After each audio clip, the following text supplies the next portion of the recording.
Fa anisan'ny vondrona izay nandefa mpanaramaso ny fifidianana eto amintsika ihany koa moa ny OIF nanateraka fihaonana tamin'ny mpanao gazety moa ity délégationna ny OIF ity tesy amin'ny Carlton Anosy androany délégationna izay tarihany Ramatoa Louise Fréchette sy Andriamatoa Théodore Olo.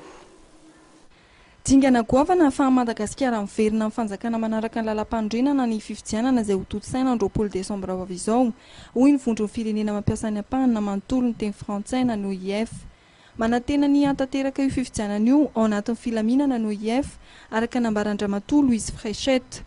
Tsy tokony ametraka olana ho Madagasikara araka ny fijery ny fampiarahana ny fifidianana roa miaraka dia ny filoham-pirenena fihojiana faharoa sy ny fifidianana solombavam-bahoaka.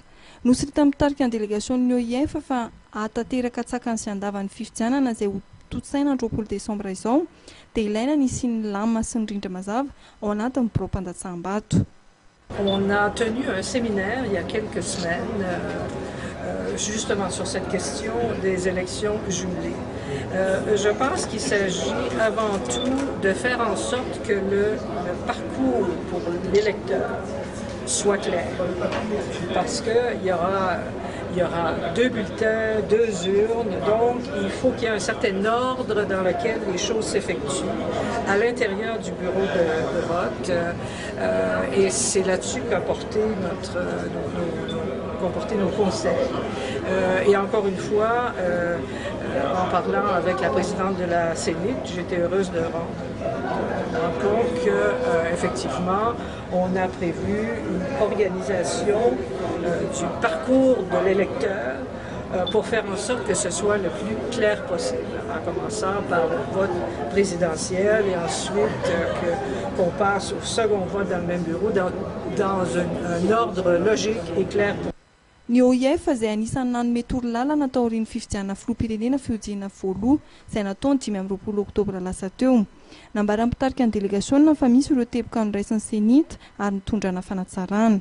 À la suite du premier tour, on avait fait un certain nombre d'observations de caractère pratique sur l'organisation des bureaux de vote, sur le déroulement.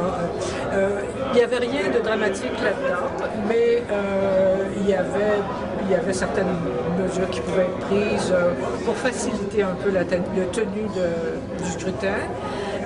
Et d'après la rencontre que j'ai eue hier avec la présidente de la CENIT, je pense que les recommandations qui ont été formulées par l'OIF et je pense par d'autres missions électorales ont été tenues en compte.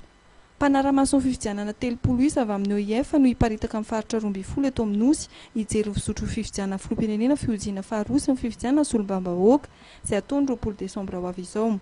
Anisan'ny asan'izy ireo ny faritra Analamanga, Diana, Sava, Vadivavy-Fitovinany ary Alotra Mangoro.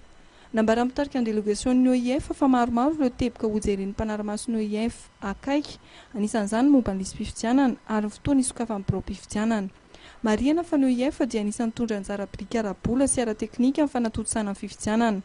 Niara-niasa akaiky tamin'ny Sénit tao anatin'izay amin'ny fanomana ny fifidianana izay. Anisan'ny asan'ny tanteran'ny OIF ihany koa ny fanohanana ny asan'ny média en action pour la formation izay miasa ho an'ny fampitam-baovao sy fanentanana ho an'ny fifidianana fanabeazana ny olom-pirenena vanina.